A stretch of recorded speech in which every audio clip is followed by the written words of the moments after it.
Donc, maintenant, on me demande quelle sera la route à suivre pendant les 24 premières heures de la traversée. Je reviens ici et quels seront, donc petit b, la route pendant les 24 premières heures. Eh bien, ma route fond, donc je reprends mes coordonnées ici et ce qui va me permettre de calculer ma correction de Givry. Je positionne ma formule et on me dit ici, hop, quelle va être donc ma correction de Givry et ma route fond. Donc, ma correction de Givry, ici, alpha, je peux le calculer et ça vaut 0,84 degrés. Si ma correction de Givry me donne ça, donc je vais l'obtenir avec ma vitesse fond pendant un certain temps, etc. Donc, ce qui me donne une route fond au 47 degrés. Donc, ça va me faire 46,04 ou 0,6 plus 0,84, ce qui me donne grosso modo 47 degrés. Ma route fond, je vais la positionner, je vais l'exprimer au demi-degré près. Voilà en ce qui concerne cette question B. Ensuite, après la question B, on me demande, donc j'efface ça, on va me dire, hop, quel est maintenant, on va me dire que en quatrièmement, je décide finalement d'emprunter la route la plus courte entre ces deux points sans dépasser la latitude 40 nord. Donc ici, je vais positionner une latitude et ma latitude que je vais positionner ici, ça va être ma latitude 40 degrés nord. Donc je décide de ne pas dépasser cette route au 40 degrés nord. Donc j'arrive au petit 4 ici et 40 degrés nord. Déterminer alors les 3 tronçons de route pour effectuer une navigation mixte ainsi que la distance totale à parcourir. Donc je vais regarder et je me dis, je pars du point de départ. Je vais faire une première ortho jusqu'à obtenir une intersection avec le parallèle des 40 degrés nord. Je vais ensuite suivre une loxodromie entre les points de longitude GB et GC. Et à partir du point GC, je vais continuer et refaire une seconde orthodromie que je vais appeler ortho 2. Et on va essayer de calculer, puisque c'est ce qu'on me demande, les 3 tronçons de route. Donc, pour déterminer les 3 tronçons de route, eh ben, je vais me dire que je fais un trajet, donc toujours pareil, à l'est. Je n'ai pas changé de trajet. Donc, mon trajet à l'est, je vais pouvoir déterminer petit GB et petit GC. Petit GB, ça va être arc cosinus de tangente phi départ sur tangente phi v, mais phi v du point, ben ici ce sera du point B.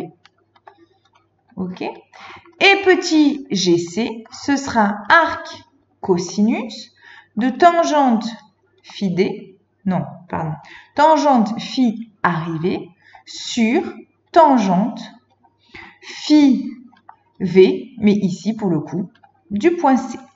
Donc je vais pouvoir déterminer ce truc-là. Je vais me dire que GB, ça vaut 64 degrés 293 et ça, ce sera du signe de petit g. Donc, du signe de petit g. Donc, ce sera négatif. Pareil pour ici, GC, je peux calculer GC, ce qui va me faire 22,419 degrés. Et c'est pareil, ce sera négatif puisque c'est également du signe de G.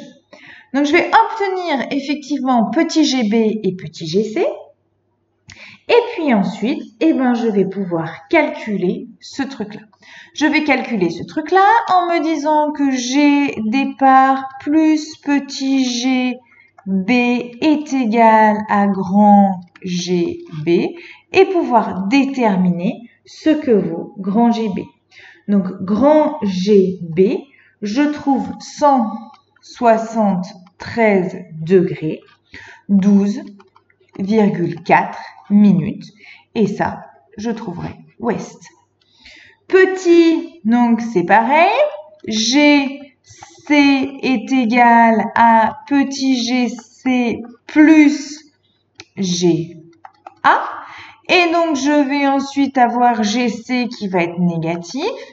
Et je trouve quelque chose dans 144 degrés, 55,1 minutes. Et toujours pareil, ouest. Ok, donc je vais obtenir effectivement les coordonnées du point GB. Donc les coordonnées du point B, ici, eh ben, ce sera ça, plus phi au point B, eh ben, ce sera 40 degrés nord. Et c'est pareil, ici, ça va être GC, et au niveau du point C, phi C, eh ben, c'est pareil, ce sera 40 degrés nord. Donc, j'ai les coordonnées, effectivement, de mes points B et C. Donc, j'ai les coordonnées du point de départ, j'ai les coordonnées du point B, j'ai les coordonnées du point C, j'ai les coordonnées du point d'arrivée. Maintenant, je peux calculer mes différentes distances. Donc, mes différentes distances, je vais les calculer. Hop. Ici, je vais calculer ces distances.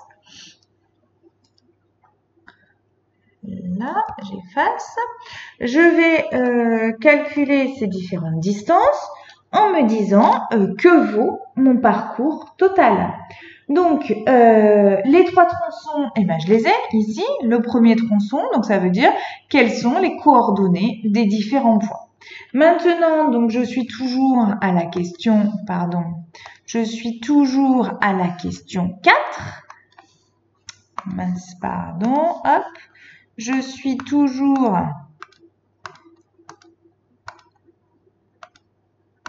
à la question 4.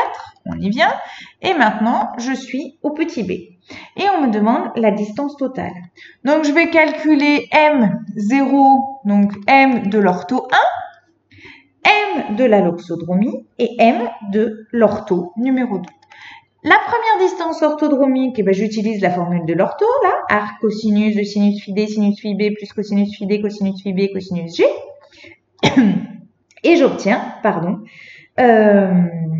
une distance de 3471 000. Donc ça, c'est la première distance orthodromique. Donc orthodromique entre ce point-là et ce point-là. Donc j'obtiens et je vais déterminer en fonction de ces coordonnées-là et ces coordonnées-là. Donc phi départ, phi B et cosinus G, ben, c'est cosinus de G petit b. D'accord? La distance de la deuxième ortho numéro 2. Donc c'est la distance entre ce point-là et ce point-là.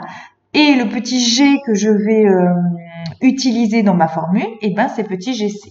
J'obtiens du coup une distance de 10 052 000. Il me reste maintenant à utiliser et à calculer la distance M loxodromique entre le point B et le point C. Entre ces deux points, comme c'est une route est-ouest, je vais dire que c'est 60 G cosinus phi de ma latitude moyenne, donc à 40 degrés nord. Ce qui me donne, alors avec petit g, et ben qu'est-ce que ça me donne? Ça va me donner la différence effectivement entre mes deux longitudes, GC moins GB. Donc GC moins GB, ce qui me donne moins 28 degrés, 17,3 minutes. Alors, pardon, 28 degrés, 17,3 minutes. Voilà en ce qui concerne. Et cette distance-là, M, l'oxo, ici, entre B et C, elle vaut quoi? Elle vaut 1300. 1000. Si elle vaut 1300 000, eh ben, je vais pouvoir avoir une distance totale lorsque je fais la première ortho, la loxo et la deuxième ortho. Je vais avoir une distance totale de 5823 000. Donc 5823 000, ce qui veut dire que par rapport à la loxo, si je ne faisais que ma loxodromie, on avait calculé que ma distance loxodromique était égale à, je ne trouve plus, ma distance loxo était de 6095 000. Alors, distance totale mixte, donc ça c'est la distance totale mixte. La distance loxo, elle était de 6095 000, ce qui me fait un écart entre les deux, donc relativement important, de 272 000. Donc j'ai un écart de 272 000. Quel sera le gain en temps réalisé par rapport à la loxo? Ben, c'est pareil. Du coup, ma vitesse, c'est ma distance sur le temps.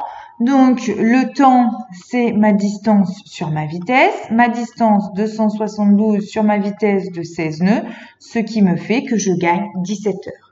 Alors, je perds, tout à l'heure, j'avais 21 heures. Si je faisais, j'avais un gain de 21 heures, 17 à 21, je vais avoir effectivement une certaine différence de temps entre ce que j'avais sur mon ortho, ici, et ce que j'ai finalement sur mon ortho mixte. Et je vois que finalement, je gagne quand même 17 heures par rapport à ma loxodromie. Donc, c'est quand même un gain de temps et un gain en distance considérable. En cinquièmement, on me demande quel sera l'angle de route à suivre durant les 24 premières heures de la traversée. Donc là, l'angle de route initial, j'efface, hop, l'angle de route initial, ici, j'y arrive, hop. Et cet angle de route initial, comment je vais le calculer? Donc là, on arrive à la question petit 5. Et cet angle de route initial, durant les 24 premières heures, eh ben, je vais calculer ma correction de Givry. Ma correction de Givry, c'est alpha. Donc ma vitesse, c'est pendant les 24 premières heures à 16 nœuds. Multiplié par sinus V, tangente phi d. Maintenant, je vais recalculer, il faut que je recalcule un certain nombre de choses. Il faut que je recalcule ce que vaut mon angle de route initial. Et sachant que G est négatif, je fais un trajet à l'est et V est égal à AD. Et ensuite, je pourrai déterminer ce que vaut ma route fond initiale. Alors, AD, je le calcule avec la formule du formulaire et j'obtiens AD qui vaut 54,5 le tout en degrés. Ce qui me donne un alpha de 0,95 et du coup une route fond du premier truc, du premier tronçon, V plus alpha, plus ou moins, hein, mais là comme c'est positif, ce qui me fait 55,5 degrés. Ma route fond étant exprimée au demi-degré près.